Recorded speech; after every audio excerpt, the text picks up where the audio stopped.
Assalamualaikum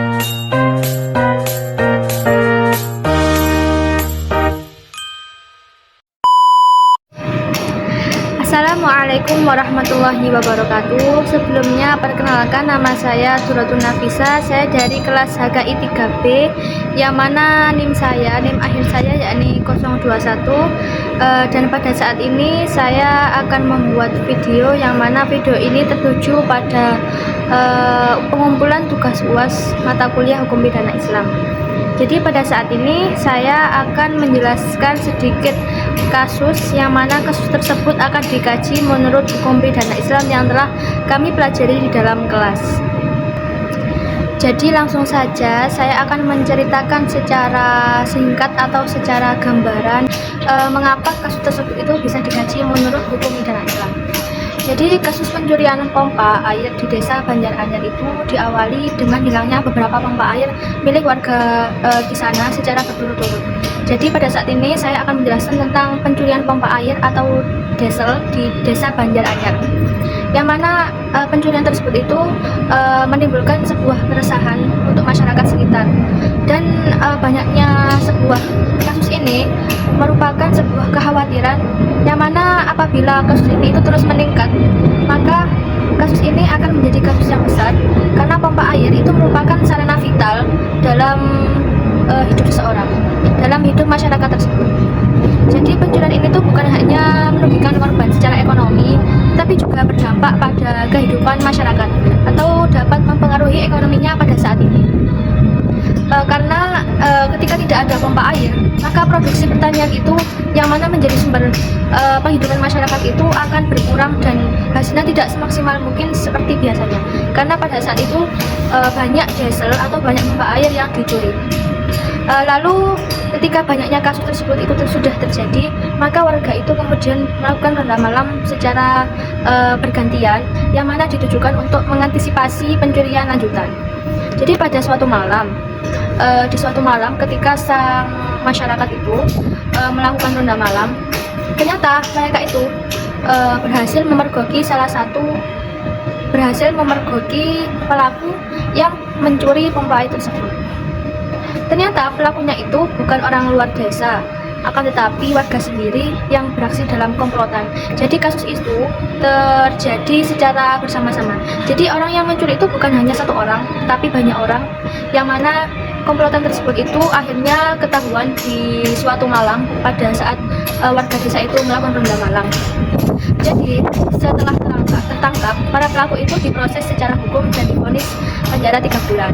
Sehingga adanya kasus ini dan putusan pengadilan dan hukum itu membuat saya ingin mengkaji kasus tersebut menggunakan hukum pidana Islam, sehingga dapat disimpulkan bahwasanya di sebuah desa itu ada sebuah pencurian diesel, yang mana dilakukan oleh sebuah komplotan, yang mana komplotan tersebut itu berasal dari desa tersebut sendiri, bukan orang luar desa.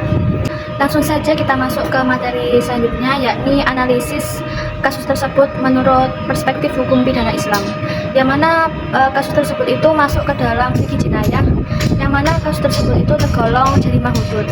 Karena apa? Karena jarimah hudud itu merupakan pidana yang mana hukumannya itu telah ditentukan dalam syariat atau dalam nas. Akan tetapi hudud itu bisa dilakukan ketika semua syarat dan rukunnya itu sudah terpenuhi secara jelas. Yang mana syarat hudud itu ada 5. Yang pertama yakni barang yang dicuri itu harus bernilai nisab atau mencapai nisab standar minimal. Yang kedua, barang itu disimpan di tempat yang aman. Yang ketiga yakni pencurian itu dilakukan secara sembunyi-sembunyi. Yang keempat yakni barang itu milik orang lain secara sah. Yang kelima atau yang terakhir yakni pelaku itu merupakan orang yang sudah balik dan berakal. Namun dalam kasus ini barang atau pompa air diesel dalam desa tersebut itu memang sudah jelas melebihi nisab. Akan tetapi diesel tersebut itu tidak disimpan di tempat yang aman, sehingga secara teori itu tidak masuk ke dalam salah satu syarat hukum hudud, yang mana itu barang tersebut harus disimpan secara aman. Oleh karena itu pada kasus ini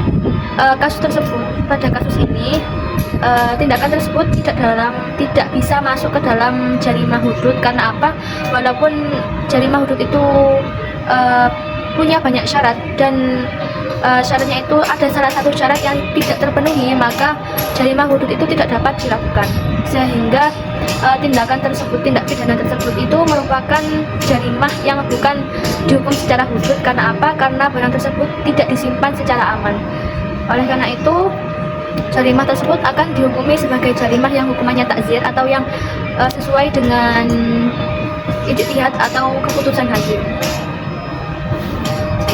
Lalu apabila kasus tersebut itu yang mana dilakukan oleh komplotan, jadi di dalam hukum pidana konsep turut serta dalam berbuat jarimah itu dibagi menjadi 3. Jadi dibagi menjadi 2, yang mana ada istirak mubasyir, yakni turut serta secara langsung.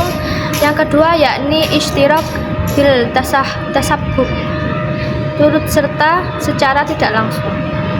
Jadi dalam konsep komplotan atau dalam konsep turut serta dalam hukum pidana Islam, pelaku tersebut itu masuk dalam 2 kategori. Ada 2 kategori yang mana kategori tersebut itu diakui sebagai turut serta. Yang pertama adalah istirak mubasyir, turut serta langsung. Jadi pelaku yang melakukan pencurian secara fisik, mereka itu menerima hukuman yang sama seperti pelaku utama. Jadi ada sebuah komplotan, dan semua orang yang berada di dalam komplotan tersebut itu melakukan secara langsung bersama-sama dalam tindak pidana tersebut. Maka hukuman yang akan dijatuhkan kepada mereka yakni hukuman yang sama atau setara, karena mereka sama-sama ikut serta dalam melakukan tindak pidana tersebut. Yang kedua ada istirak tasabbub, turut serta secara tidak langsung. Jadi pihak yang memberi bantuan seperti menyediakan sarana, mengawasi atau menghasut, maka mereka itu dihukum dengan takzir, bukan hudud. Jadi ketika ada orang yang ikut turut serta dalam berbuat pidana, tapi ia tidak langsung turut bekerja, dia itu seperti menyediakan sarana dan menyediakan alat-alat yang dibutuhkan, maka hukumannya itu tidak sama seperti orang yang melakukan tindak pidana tersebut. Dalam kasus Banjaranyar, pencurian itu dilakukan secara berkelompok, komplotan, sehingga seluruh pelaku itu dipandang sebagai pelaku yang berperan dalam jarimah. Jadi dalam kasus ini itu semua pelaku diakui sebagai istirak mubasyir atau orang yang melakukan tindak pidana secara langsung. Jadi semuanya itu hukumannya sama, tidak terkecuali, karena mereka itu bersama-sama dalam melakukan tindak pidana tersebut. Secara hukum Islam, di dalam Al-Quran dan hadis itu sebenarnya sudah dijelaskan. Kalau di Al-Quran itu di dalam surah Al-Maidah ayat 2, yang mana menjelaskan tentang janganlah kamu tolong-menolong dalam dosa dan permusuhan. Jadi ayat ini itu melarang untuk semua orang untuk melakukan seluruh bentuk kerjasama yang membawa kepada jarimah atau tindak pidana, termasuk pencurian secara berkelompok. Jadi sudah jelas di dalam Al-Quran surah Al-Maidah ayat 2 bahwasanya kita itu tidak boleh saling tolong-menolong dalam berbuat kejelekan, apalagi menolong dalam sebuah tindak pidana yang mana tindak pidana tersebut itu dapat merusak sebuah kesejahteraan dan dapat merusak sebuah ketenangan bagi seseorang. Dan di dalam hadis riwayat Muslim itu juga dijelaskan bahwasanya barang siapa yang menunjukkan kepada suatu keburukan, maka ia mendapatkan dosa seperti pelaku. Hadis ini juga memperkuat bahwasanya orang yang memfasilitasi kejahatan berhak menerima dosa dan hukuman. Jadi hadis ini itu menjelaskan bahwasanya ketika ada orang yang membantu, walaupun ia tidak turut serta dalam melakukan, maka orang yang membantu atau yang memfasilitasi itu berhak untuk mendapatkan hukuman. Karena apa? Karena orang yang membantu dalam kejelekan itu dikiaskan dengan orang yang melakukan kejelekan tersebut, yang mana keburukan tersebut atau tindak pidana tersebut itu dapat merugikan orang lain dalam segi apapun. Lanjut ke pembahasan selanjutnya, yakni analisis hukuman menurut hukum Islam atau hukum pidana Islam. Jadi pada kasus itu adanya sebuah syubhat atau sebuah ketidakpastian, yang mana adanya syubhat itu kasus tersebut itu tidak dapat tergolong dalam jarimah hudud.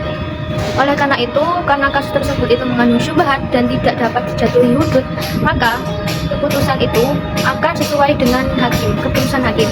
Jadi keputusan tersebut itu akan masuk ke dalam sebuah hukuman takzir, mendapatkan hukuman takzir bagi sang pelaku.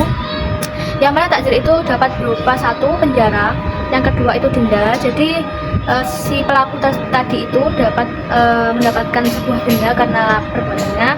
Yang ketiga yakni hukuman sosial. Yang keempat yakni sebuah tindakan disiplin lainnya seperti mungkin rehabilitasi dan lain sebagainya.